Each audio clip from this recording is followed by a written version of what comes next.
Hello everyone, this is John from the podcast staff, and before we start with the episode, we wanted to give a quick heads up about a recent development.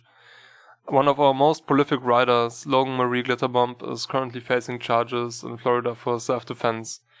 We're calling on you, our friends and supporters, to help us raise funds for Logan's legal fees in order to keep her out of prison. We need to raise approximately $10,000 to cover legal defense and related expenses, and while it's a steep goal, we're confident our network is capable of getting us close, and we'd like to thank you all in advance for engaging in such a powerful form of mutual aid. If you can, and only if you can head over to our fundraising page, and you can find a link in the description of the show. Thank you very, very much, and we hope you will enjoy the episode.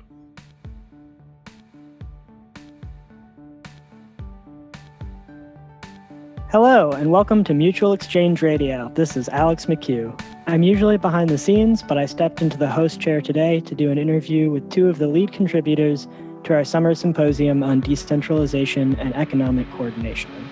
I'll make frequent references to our guest contributions throughout, and you can find their essays in the show notes below. I'm excited to present this interview to you all. It was very interesting to record, and I think the resulting conversation gets at some of the core disagreements between market anarchists and others on the left. It's also exciting because one of our guests is Aurora Apolito, whose symposium essay was the first step in an ambitious project to update cybernetic socialism in a way that takes full advantage of our current advances in knowledge and addresses some of the concerns market anarchists have around non-market economic coordination.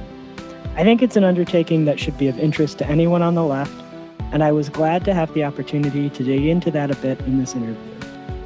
Aurora Apolito is a mathematician and theoretical physicist. She studied physics in Italy and mathematics in Chicago, and later worked for various scientific institutions in the US, Canada, and Germany. She also works on mathematical linguistics and on mathematical models for neuroscience, and has authored 6 books on various aspects of this work. I should note that Aurora Apolito is a pen name meant to differentiate the research we talk about here from her work in other fields. Our other guest is someone most listeners will be familiar with, William Gillis. Will currently acts as technology coordinator at C4SS and was formerly our coordinating director. Will is a second-generation anarchist who's worked as an activist in countless projects and capacities since getting involved in the lead-up to N30, which is also known as the Battle in Seattle. Gillis studies high-energy physics and has held a deep fascination with the egalitarian potential of markets since 2003. The writing can be found at c4ss.org, as well as humaniterations.net. You may notice Will uses Aurora's real name a few times in the interview. It's not a huge secret, so we opted to leave that in, but that's why you'll hear me and Will use different names at different points in this interview. Finally, I want to note that we'll be releasing this interview in 2 parts. What follows is the first half of our conversation, and the second part will be released later this month. Although Patreon subscribers will be able to access both parts today. So if you're thinking about becoming a supporter, this is a great time, to take the plunge and get access to both parts of this interview right away. With all that out of the way, I'll turn to my first question for Will and Aurora. All right, so we'll start with a question that I kind of have to start with, which is, can you each briefly describe the argument in your lead essay? Okay. My argument is kind of building off of a variety of things that I've argued before. So there's broader pieces linked inside of the symposium about trying to explain on a basic level why exchange, why trade networks, things along those lines. But my lead essay is more about the calculation and knowledge problem, which is a family of critiques discovered by bourgeois economists and leveraged sometimes by leftists, but I think most notably in people's eyes by Austrian economists who leaned more rightward, or by marginalist economists who were trying to basically serve as apologists for capitalism. And I happen to think that the critiques that they're providing are really powerful and accurate and cut against varieties of socialism or planning that extend beyond just the Soviet Union and the a commissar sort of centralized command and planning infrastructure. So one of the things that I try to talk about are, instead of my piece, I try to talk about how political decentralization is not the same thing as decentralization of information flow. The easiest example of that is if you have 20 people sitting around in a circle at an anarchist consensus meeting, and we are all politically equal. No one has any standing or power or anything higher than the other person. again, this is a theoretical example, putting aside privileges and things along those lines. But if we're all equal, sitting around that circle, but one person is talking at a time and everybody else is listening to that one person talk at that time, sure, everybody may get their own time to talk.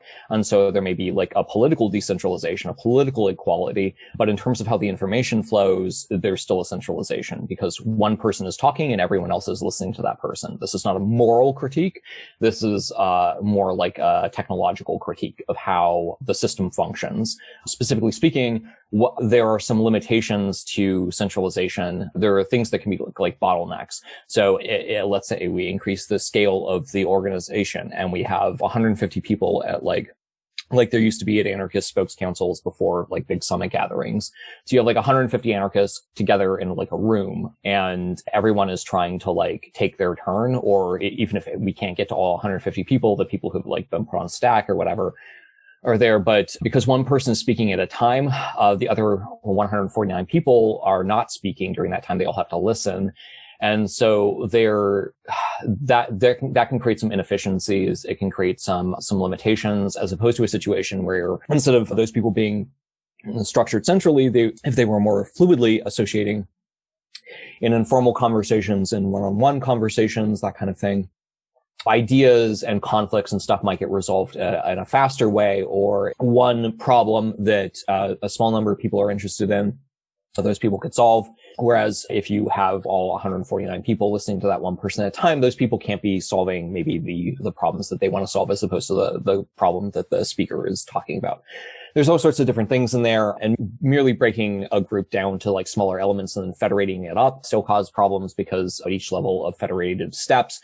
So like you break off into like assembly working groups, and those working groups also have to like then distill what they're talking about and bring that back to the spokes council in the spokes council system, which is a centralized system. So and this is just, we could argue about the particulars of that example, but my point is more generally that even in a situation where there is political equality, where there isn't inequality in the moral sense, there is still centralization in the information theoretic sense, and that flow of information can be deeply constraining.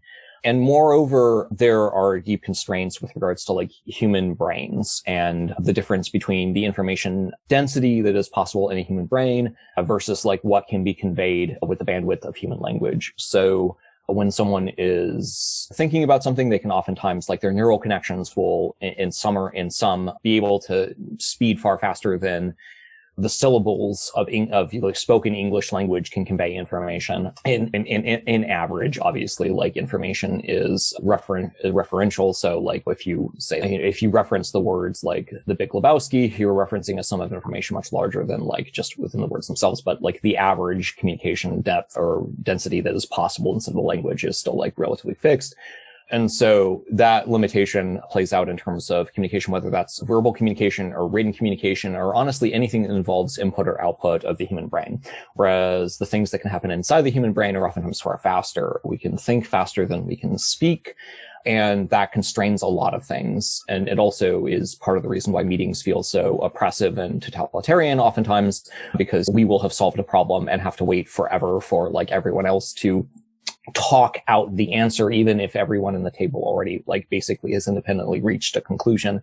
It just takes so long to communicate what that conclusion is. And so there's just generally constraints along those lines. And this becomes more and more of an issue as the complexities of the topics of the things that we need to coordinate get higher and higher. So in a complex economy with complex goods, with complex production, that complexity and the information density necessary to resolve that can get higher and higher. There's also particulars of like localized information. So individual person is situated in a context, in an environment, a personal history of experience, friends, work, habits, all sorts of things that they have access to that other people don't have access to, and that they will know certain things that other people will not know. They have to transmit that information in order to resolve certain problems that are like at social scale. And they also have to like express their desires, and their desires and preferences are oftentimes themselves in incredibly complicated structures, which are not easily like, you can't just like write those down on a sheet of paper. The example that I give is when I was homeless as a kid, we used to, go to churches around Christmas time, and churches would have this like, oh, if you're like a homeless family, fill out this like form of like things that the kids would like for like Christmas. And then we will try to see if we can get them from like donations and stuff. And I remember like trying to fill in those forms with a certain level of like complexity. Okay, so it's not just like tier. You can't just like rank the preferences if you would first like to get this toy and then you'd like to get this toy. Some of those toys are dependent, right? Like this toy isn't really useful without that toy and, et cetera. And I would try to like fill that in. But of course, the central bureaucracy of a church isn't going to really be able to process or manage that.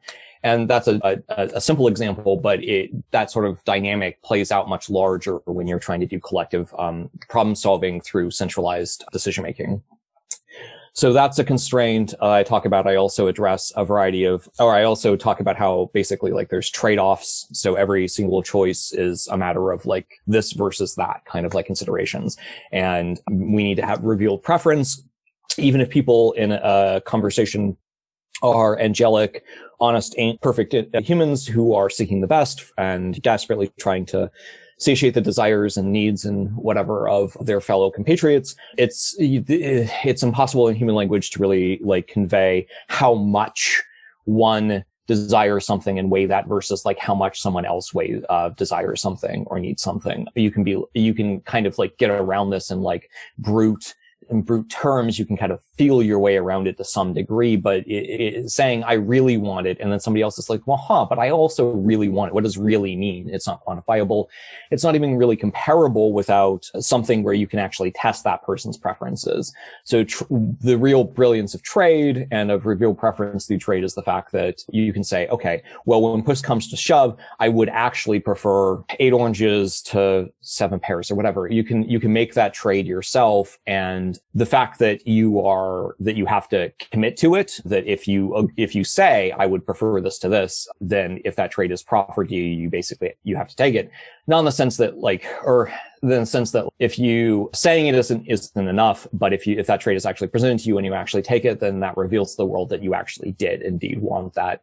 And so trade itself provides this amazing ability to cut through the complexities of language and the inability to compare subjective degrees of desire and just get down to brass tacks. Like, would you prefer this over this, in a direct, actionable way, not just like in abstract theory, but like in direct, okay, then that trade is made way. And so reveal preference and trade in the basic, most fundamental kind of like microeconomic sense is really necessary and critical in a variety of situations. And the rest of the piece that I write, I start basically addressing a variety of different people who have critiques of markets from the left, or the more involved critiques thereof, the ones that essentially provide alternatives and how those alternatives they think will function. So the Soviet Union is a trivial example, but oftentimes people will bring up the Soviet Union because the Soviet Union at least functioned to some degree, right? And they're like, well, if the Soviet Union could manage to function with the degree of centralization it had, then surely anarchists, in decentralized communes or federations of syndicates or whatever, will be able to function at least as well as the Soviet Union did. But the thing about the Soviet Union is that it was deeply predicated upon the prices being set by the West.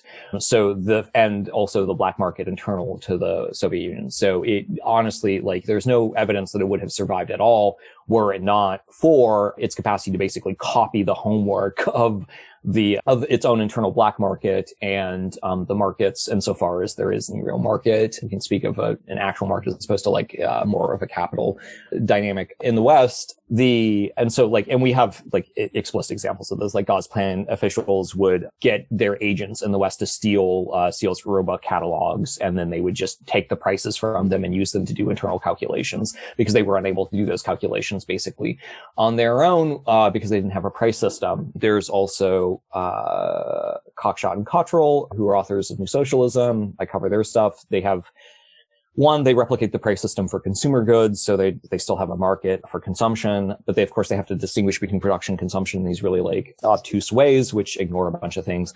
And I spend an exhausting amount of time, unfortunately, going through, at least in brief, for a variety of the different things that they assume, the assumption that technology, infrastructure, or locations of production, things along those lines are basically these trivial hand-wavable things. That's not true, and the Austrians get the better of them in that argument. There's a variety of other different things there. And moreover, so there's conversations about, well, inside of capitalism, there are corporations, and corporations manage to function more or less like planned economies. That's true. Those corporations, again, much like the USSR, are predatory upon or like dependent upon the external price network. They're oftentimes deeply irrational and inefficient internally. Kevin Carson has some great writing on that, as do a number of other folks. And internal to that computation, the inefficiencies are so strong at points that it really takes the state to prop them up and to keep them supreme over other things. But the state has an invested interest in having legible, visible corporations and large-scale companies that function much like the state to dominate the market, because those are easy to tax, those are easy to coordinate, those are easy to interface with, and moreover, those are the sorts of things that capture state regulation and use the state to suppress their competitors and enemies in that situation. There's a variety of other, like I go through, basically, it's kind of like hitting things one off back and forth. There's this funny bit where folks are like, oh yeah, well, we'll just have decentralized interpersonal communication and have like apps and like various things that'll function in that way to do those things, but there'll be some sort of like needs registration app, as Evgeny Morozov has brought up. And that goes back to the example that I gave of the form I would have to fill out as a young homeless kid for churches for presents at Christmas, and how inefficient that whole system was, and also unable to do basic things at all. But we also have empirical evidence beyond just like these broad theoretical conversations. Food banks across the United States and around the rest of the world have, in the last decade or a few years, or the exact time on that, they've adopted internal markets. So they create like kind of artificial internal markets within their own things to let local food banks basically bid on, and not using like real money, but basically trying to coordinate goods based on like the degree of desire that they have, that local food bank has for it, with the capacity to like offset, make calculations around like future needs and things along those lines. And they have had better distribution and better capacity to meet the needs of those in need through the adopting of those markets, despite the fact that many of the people who work in food banks come into the situation biased against markets. Of course, the food bank system with markets is structured so that it's not like a scarcity system where how much you labor gets is like how much money you have to get bid and whatever on the system. It's more that they get a fixed amount, and then they're able to like use that to trade goods and coordinate good distributions with one another through the market. But that nevertheless is very different from the sort of needs app decentralization sort of things that people have talked about. So yeah, I mean, I can go into more like of the particulars of things, of the various like proposals that have been, or the concrete proposals at least that have been proposed. But that's kind of the large quick overview. Yeah, I think we'll get into the details a bit later. And I'll just note here, so Will, you also had a reply essay, but again, I think we'll get sort of into that back and forth as we go through the questions. So Aurora, do you want to give us your argument? Yes, so basically, okay, one thing I want to say is that, no, this is that I contributed for this. So actually, Emmy had been prompting me for a long time to actually start writing something about my ideas about, anarcho-communism and the kind of computational, what I view as a sort of computational, theory behind it. And this is all kind of a project under development, in the sense that it's something that I think is a complicated question, both at the mathematical level and at the level of just developing, its direct application to the problem of organizing, structures of production and services and systems within and in the perspective of an anarcho-communist kind of society. And so, because this is very much a project under development for me, what I decided to do is just to actually focus on what I think is, in a sense, the first very basic starting point. And so I think I made kind of clear in the way, what I wrote in the essay, that this should not be really considered as like a final word or a final, theory or a completely solved problem. It's really like step one of something that's think is going to be a really long-term project, which I hope to continue doing in successive steps.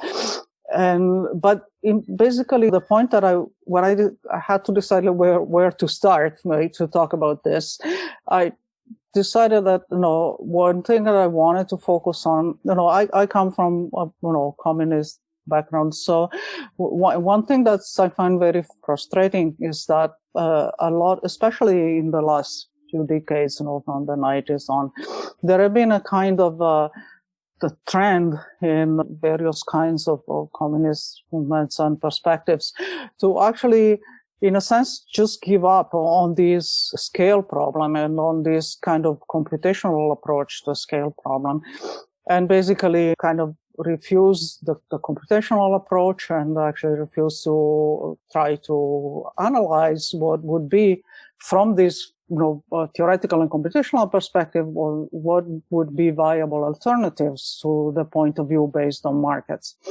And to me, this is like giving up on a really interesting question. And, and the point is that it's also a difficult question, and it has one thing that I also trying to point out in this essay is that there is a history of alternatives to statist communism, especially within the Soviet Union itself. During the 60s and 70s, there have been like a broad range of attempts, especially by mathematicians and at the time who were really thinking about this possible alternative to centralization and to the planned economy of the Soviet Union.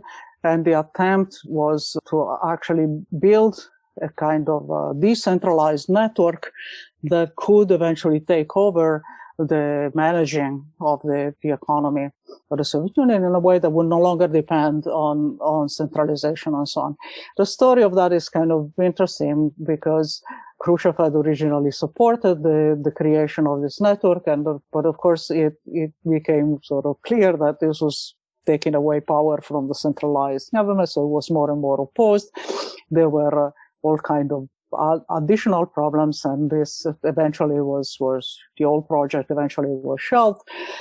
But this came up again in a similar but different form in Allende's Chile, and where one of the main cyberneticists of the time, Stafford Beer, was actually invited by Allende to try to do exactly this kind of decentralized network of economic, modeling and planning for that type of what should have been a decentralized communist economy. And that was in better shape at the time. That the government fell to the fascist coup of Pinochet. And then again, nothing came of that. Okay. But there are also, despite the historical things that piled up against these attempts to, challenge the centralized planning of the communist economies of the time, was that there were also intrinsic problems. And so in a sense, I don't know to what extent those attempts would have succeeded at the time. And one reason where I am skeptical about that is because, in a sense, the mathematics of complex systems of the 60s and 70s was not as developed as it is today. And I really think that in order to seriously try to think about this problem, it really requires a lot of recent and I believe new in the sense of still to be developed mathematical tools. And so that's one point that I really want to make in this say that there is an interesting question that needs to be thought about, and that has not been, except for some attempts that I mentioned, but it's not really being thought about sufficiently carefully and sufficiently seriously.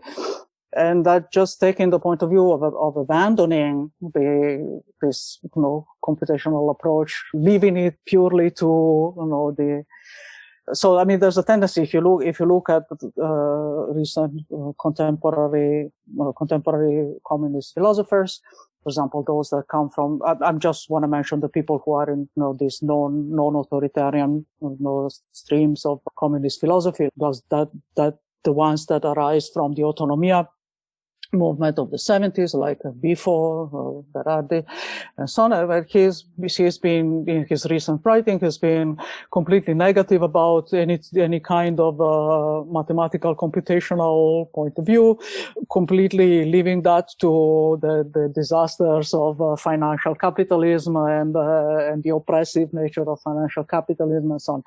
And I think just taking that viewpoint, that there is like a complete opposition between these like mathematical modeling, thinking about the economic questions and on the other hand, a kind of liberating sort of poetic view that completely rejects that and should be embraced by the current communist philosophers. And it seems to me that that's kind of a self-defeating perspective.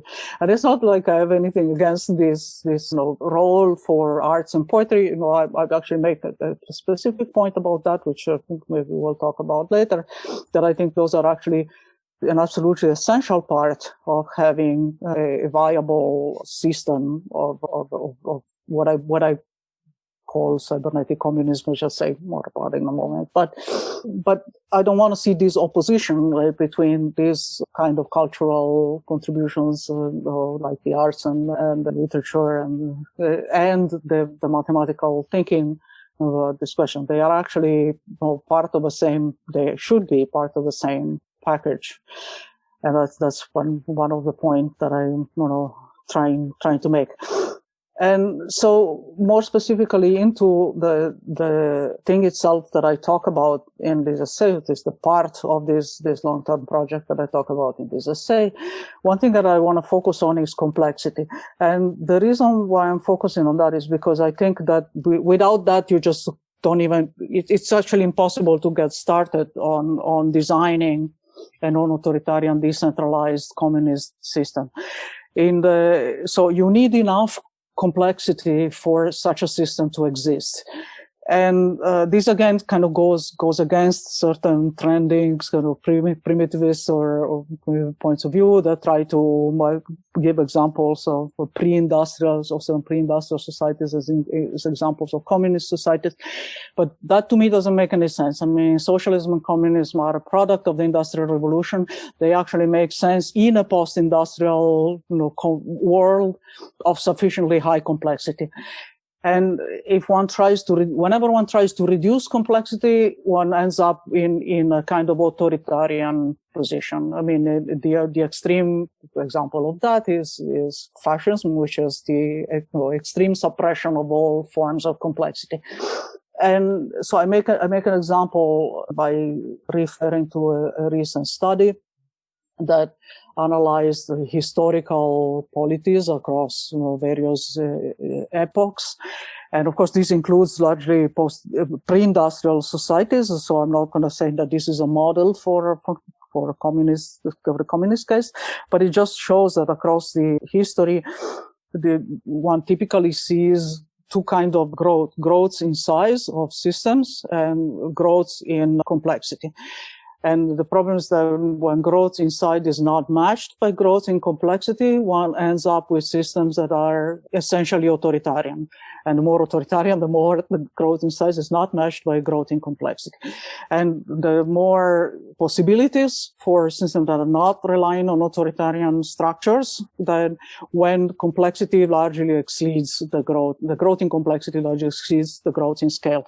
So the point is that as long as you're trying to solve the scaling problem, so you're actually trying to scale things up to the scales of the world that we actually live in, you actually need a mechanism that will increase complexity sufficiently so that this can happen in a way that does not immediately default on authoritarian systems. And so for that reason, I've actually focused this essay on this issue of complexity optimization. So I don't know whether I should go into more details now or whether I think some of these things we're going to discuss also in the later. So maybe I'll just leave it at this point here, and then I'll get back to some more details on this. Okay, great. Yeah, thanks for going through your argument there. And one thing I want to note, just like echo again, is, as you've said, it's the beginning step of a much longer project. So I think we're going to be a little bit at odds here talking about very, very theoretical standpoint and what's actually happening on the ground. But we'll get through it. And one of the places I want to go to next is actually a point of agreement. And Aurora, you sort of touched on this as you were explaining your lead essay, which is the fact that a lot of social anarchists and others on the left don't seem to believe that we have to do things at scale. And you both seem to come from the standpoint that it's not enough to just grow veggies or keep chickens in your backyard, and that even if it were, we wouldn't be very happy in a world that looked like that. So I'm wondering, why do you think this sort of primitive picture is so popular among anarchists still today, especially as the world is increasing in complexity? Right. So since I just mentioned this, maybe I'll give you my answer first, and then I'll leave it to Will to give you some more detailed answer. But so I think one reason why you have seen this turn. So actually, I mean, as I said, coming from a communist tradition, I can say that this was not always the case. I mean, for quite a long time, the socialist and communist tradition was actually very pro-modernity and very pro-technology and so on. So there has been a shift at some point in history. And I think part of this shift has naturally come from serious concerns about the environment, and actually from more careful understanding of environmentalism and the risks that the technological and industrial society poses to the environment, which are actually very valid concerns.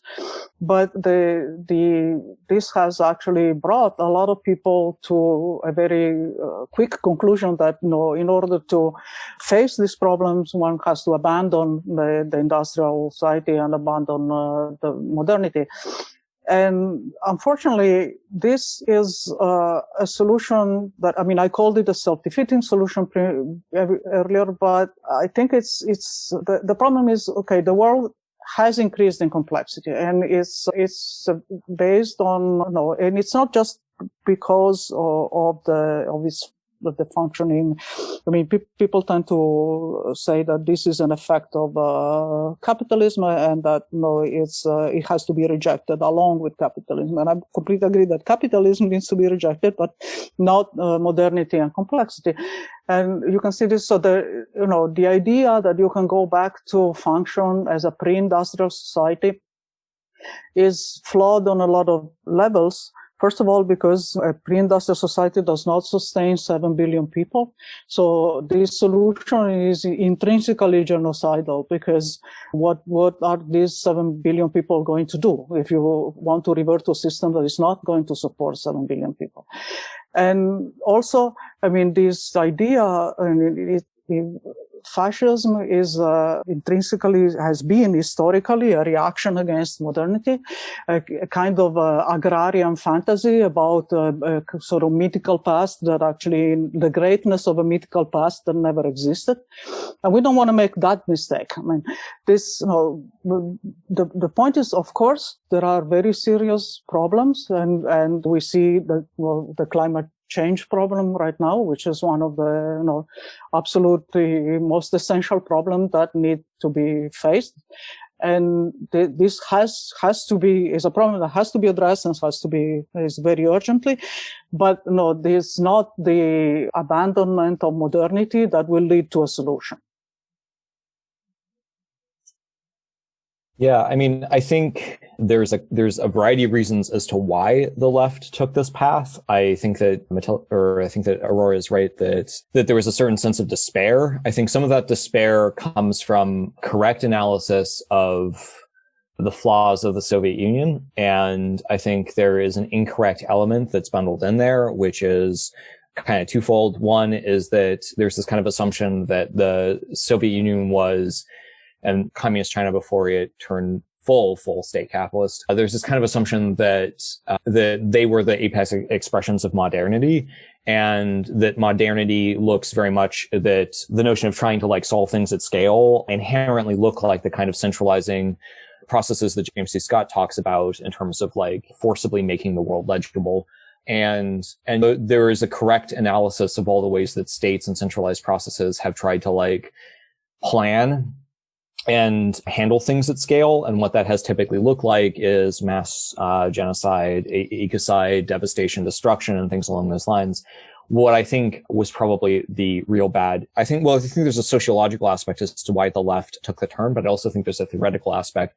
And I think the theoretical aspect as to why the left made that association and got so pessimistic on that front has a lot to do ultimately with the calculation problem. There was this perception for a while, at least, that the calculation problem was completely solved and that you could totally plan at scale. But I don't think that ever really like there were Marxists who were deluding themselves around that by continuing to be like, the Soviet Union functions, though, having to, either be ignorant of or blind themselves to the various systematic problems that were happening in the communist bloc. But I think that there's also the sociological dynamic where after World War II, in the West at least, the sciences were, and academia as a whole, were kind of like restructured and reshuffled by the state.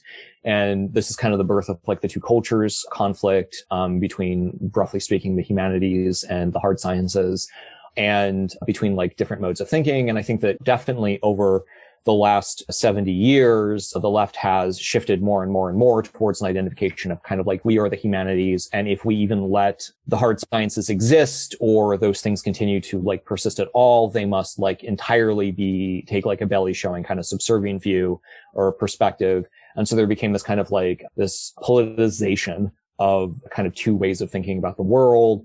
And this also happens with split where like analytic philosophy was historically more opposed to the fascists, but after World War II, with Heidegger and other fascists basically being integrated into the left via existentialist folks and things along those lines, there started to be this sense that, and the critique of totalitarianism, certain turns in terms of theoretical analysis on the left, you started to see the left more deeply identify with a kind of like continental philosophy, or where continental philosophy was the greater place of activity, and gradually the more analytic left is left behind. And some of that is like the fault of the analytic left. Some of that is a variety of other sociological dynamics that are happening.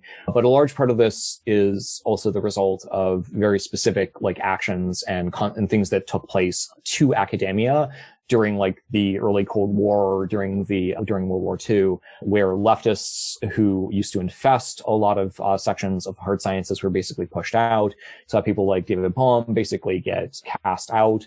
A variety of other, beside Berkeley, where some leftists were able to flee and take refuge, there was basically a complete purging of the more abstract. And additionally, there was like a reshaping of the culture of the hard sciences towards like shut up and calculate, or shut up and hack, as that's now found in like hacker circles, where that's a slogan that comes from the Manhattan Project that was specifically trying to like push out the more like both abstract theory and in the sense of like theoretical physics, but also like leftist, like what are the implications and sociological like contexts of certain actions and things along those lines, discussions that were happening. And so there was a real push by the state to turn the hard sciences into like a technocratic wing of the state to facilitate industrial militarization, that kind of thing.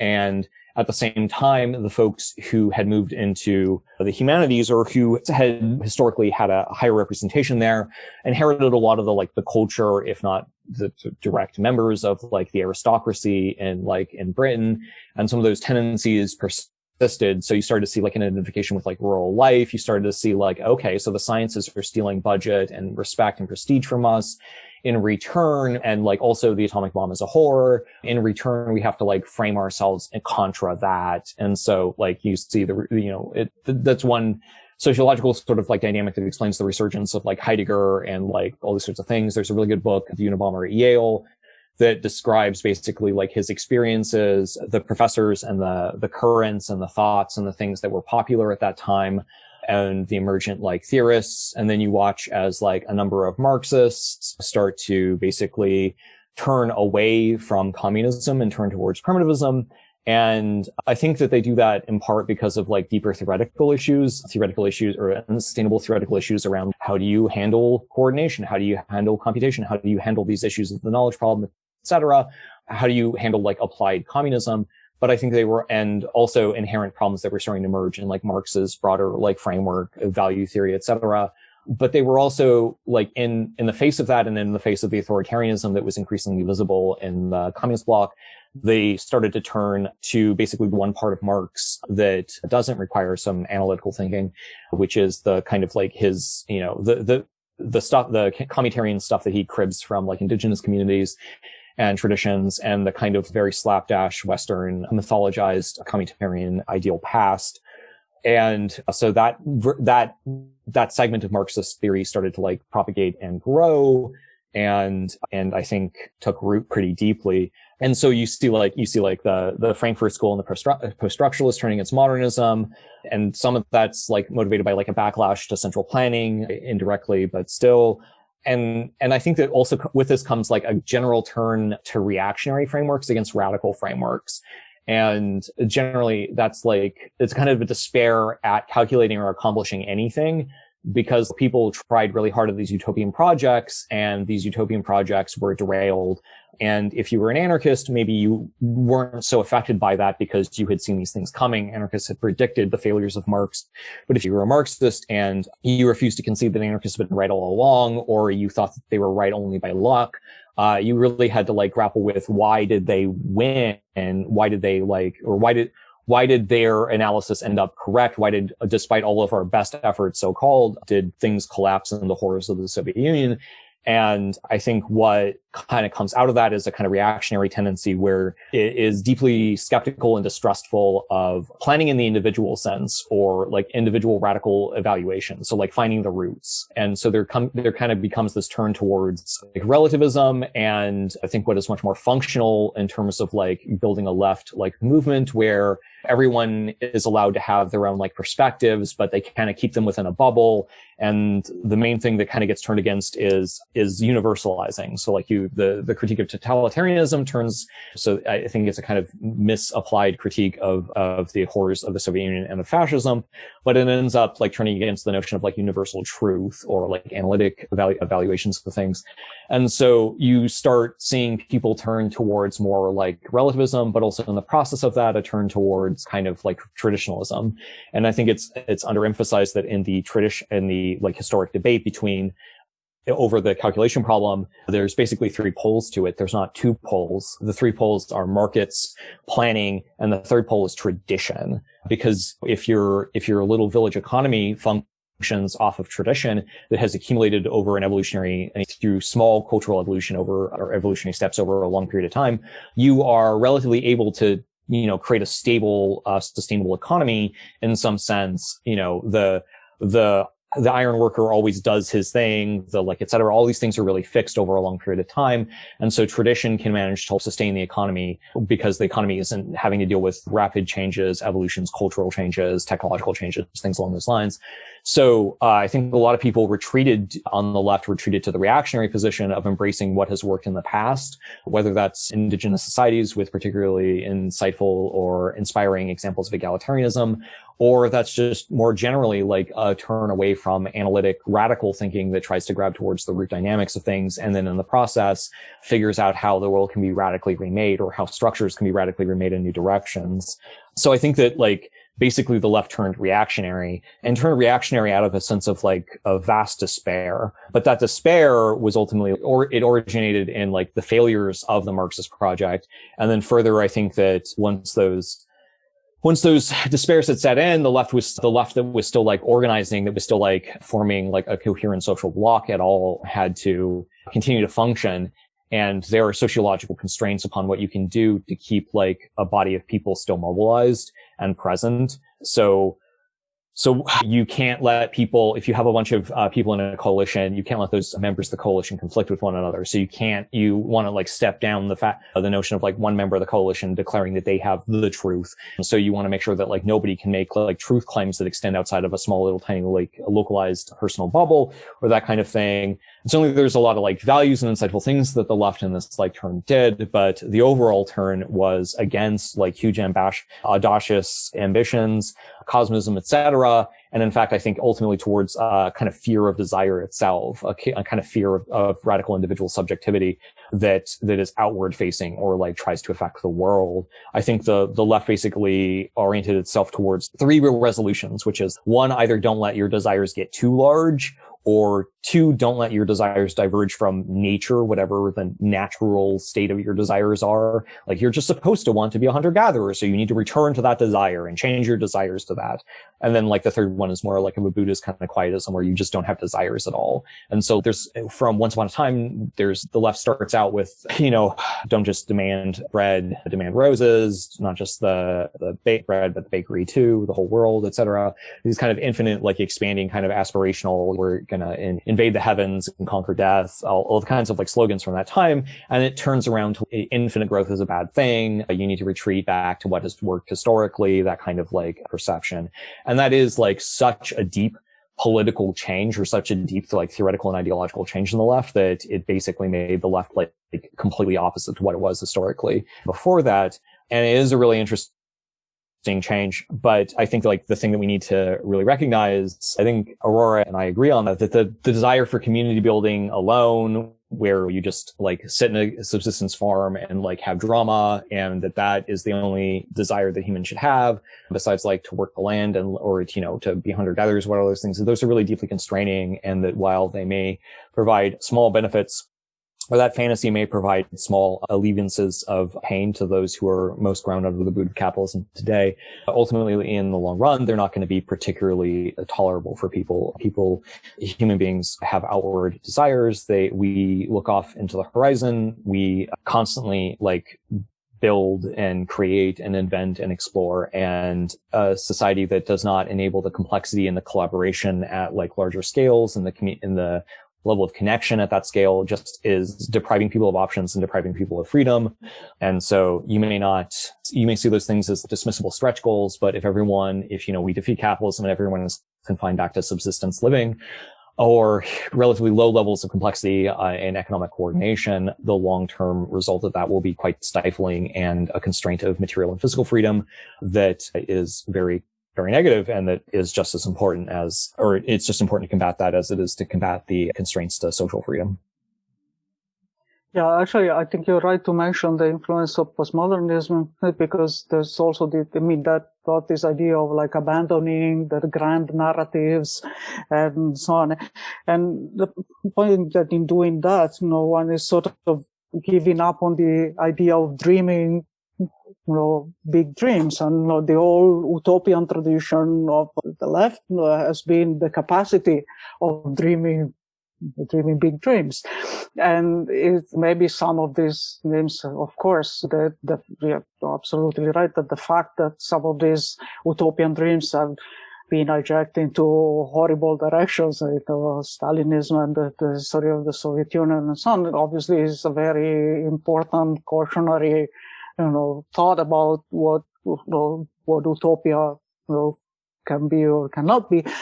But still, abandoning the capacity to dream is actually really a self-defeating position. Mm. And yeah, that's what's been most exciting about seeing this symposium come together, is feeling like we've really been able to reignite this analytical debate about economics, this engagement with the hard questions that turns away from this rush to reactionary politics or giving up and all living in huts. Yeah. So with that, Aurora, I want to actually kick it back to you again. In describing the fundamental problem of markets from your perspective, you use a metaphor from quantum physics that I thought was really brilliant. It really helped me understand your argument there. Could you explain that comparison here? Yes, so it's a metaphor, right? So it's not like a direct parallel to what I'm talking about, but it's a metaphor that I'm trying to do for two reasons. So at some point, in the history of science, at the beginning of, the end of the 19th century, beginning of the 20th century, there was a very significant shift of paradigm, if you want to use the language of Kuhn, but from classical to quantum physics. And there's two things that I brought that up for. So people were confronted with the problem of describing this new setting that would become quantum physics. And this actually required developing new mathematical tools. It would have not been possible by simply applying the quantitative methods that were available before. On the other hand, at the same time, it's not like the quantitative methods, the mathematical methods that were available before were entirely abandoned. Quantum physics is still using mathematics that had been used previously successfully in the context of classical physics. The Schrödinger equation is a linear partial differential equation. The theory of linear partial differential equations was well known much earlier for other purposes. And on the other hand, Hilbert spaces and the whole mathematics that's fundamental to quantum mechanics had to be developed from scratch. So the reason I'm saying that is because one thing that makes me unhappy with the approach that uses market models for a non-capitalist setting is that I view it a bit as the way to try to model quantum physics using classical physics and all hidden variables as Bohr atom would look like a solar system or something like that. So they might, might get some results that are useful. And so I'm not saying that it's a perspective that should not be pursued, but I think that I really would like to do something where one actually steps back and tries to think of whether we are actually missing some ingredients. And I mean, ingredients in the same sense as the theory of quantum physics was missing a completely new set of mathematical tools. And maybe we are in the same position here. And so I'm a little worried about trying to patch together, a solution that to me looks like these chimeras of Greek mythology that are like socialists from the waist up and capitalists from the waist down, or vice versa. And I'm not against trying to see if, for example, one of the simple mathematical problems that one has with the market model is that it tends to, if you want a kind of equitable distribution of wealth, that would be an unstable solution. So, but okay, you can put dampening terms that would avoid the runaway towards capitalist accumulation, and all of these things you can do, but it's more like you're trying to fix things by adding epicycles on epicycles, and until by the way, epicycles are just a Fourier series, so it's perfectly okay to do that. On the other hand, maybe one should step back and actually look at this and say, how about trying to build something with new tools? And using new tools doesn't mean that one should not use tools that already exist. That's part of what my metaphor was trying to say. For example, I mentioned in my essay, Kantorovich's model for programming and so on. And I do believe that those are well-established tools, and they should be part of the picture, but they shouldn't be the entire picture. So I'm okay with using methods, for quantitative methods that have been developed, but I'm also very interested in searching for new methods and new models that are not yet being developed. And I believe that there's a unique opportunity to do that has long been waiting to be done, and that for which maybe now we do have the tools to actually take that step that were not necessarily available in the 60s and 70s, where people had first tried to do this kind of thinking. And with that, thank you for listening, and a big thank you to our supporters on Patreon for making this all possible. I'd like to give a specific shout out to all of our associate level sponsors for the month. So huge thanks to Jason Turner, Lindsay Jane, Curtis Ekman, Jacob Sipkin, Casey Jamil, Derek W., David Colborn, DT, Humanisphere, Alex Gutowski, Danny O'Brien, Acknerals, and James Tuttle. Your support keeps this show running, and we truly appreciate our patrons at every level. If you're not already a supporter of the show, head on over to patreon.com/c4ss.org. That's www.patreon.com/c4ssdotORG. And you can help us out for as little as $2 a month. And even that, goes a long way towards keeping us afloat. So thanks again, and see you next month.